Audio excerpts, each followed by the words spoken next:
ዛሬ ደግሞ በቀላሉ እንዴት መስራት እንዳለብንና ለቤታችን ሆነ ለአልጋ ስር ፍራሽ እንዴት አድርገን ዲዛይን ማውጣት እንዳለብን የማሳያቸው የተለያዩ ቅርጻ ቅርጾችን ነው።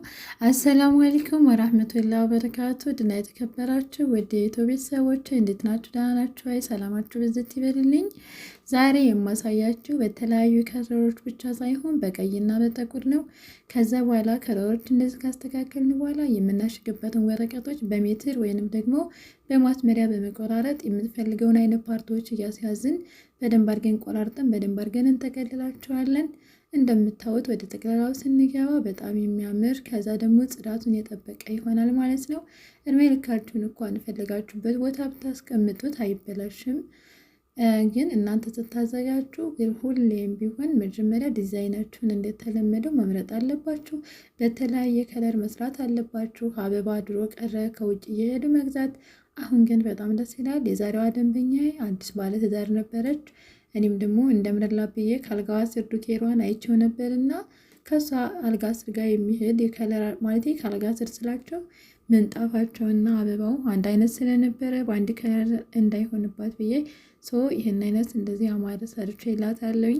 በስረ ዱኬሩን በጣም ወደዋለች። ደንበኛዬም ተደስታበታለች። እኔም ደስ ብሎኛል። እንዴት እንደሰራሁት ለእናንተ ላሳያችሁ ነው። አጠቃለሉን እንደምታዩት ትንሽ ከበድላል፣ ነገር ግን እስከምንለምድ ድረስ ነው። ከለመዳችሁት በኋላ ግን ሁሌም እንድትሰሩ እሱ ሲሆንባችኋለኝ። አግራዱንና ቦታውን የት እንደምታገኙት ነግራችኋለሁ። የት ቦታ ሁናችሁ የት ሀገር ሁናችሁ እንደምትኮመቱልኝ በኮሜንት ቁጥር ጻፉልኝ፣ ያሳውቁኝ። አላችሁበትን ሀገር ብቻ በማየት ሁላችሁም እንድበረታታ ላይክ፣ ሼር፣ ሰብስክራይብ በማድረግ የኢትዮጵያ ታዳሚ ይሁኑ። ከኢትዮጵያ በጣም ርቅ ያለውኝና አሁን ላይ ደግሞ ግዴታ ኢትዮጵያ እንዲንቀሳቀስ እፈልጋለሁ ማለት ነው። ባው ስላልተመቻቸልኝ ነው ውዶች፣ ታውቁታላችሁ የሰው ሀገር ኑሮን። ሁላችሁም ደግሞ የፈጠራ ስራ ሰርታችሁ የምትለወጡ አላህ አድርጋችሁ። እኔ በጣም ነው የወደድኩት፣ በጣም ተመችቶኛል። እንደዚህ ካድርጌ ካስተካከልኩት በኋላ በጣም ነበር የወደድኩት። እውነት ለመናገር በጣም ነበር የሚያምረው። እናንተም እንደምትወዱት ተስፋ አለኝ። ከወደዳችሁትም ደግሞ ላይክ፣ ሼር፣ ሰብስክራይብ በማድረግ ለወገን ለዘመድ ተደራሽ አድርጉትኝ። እንደዛ አይነት ቆንጆ አበባ አድርጌ ሰርቻለሁ።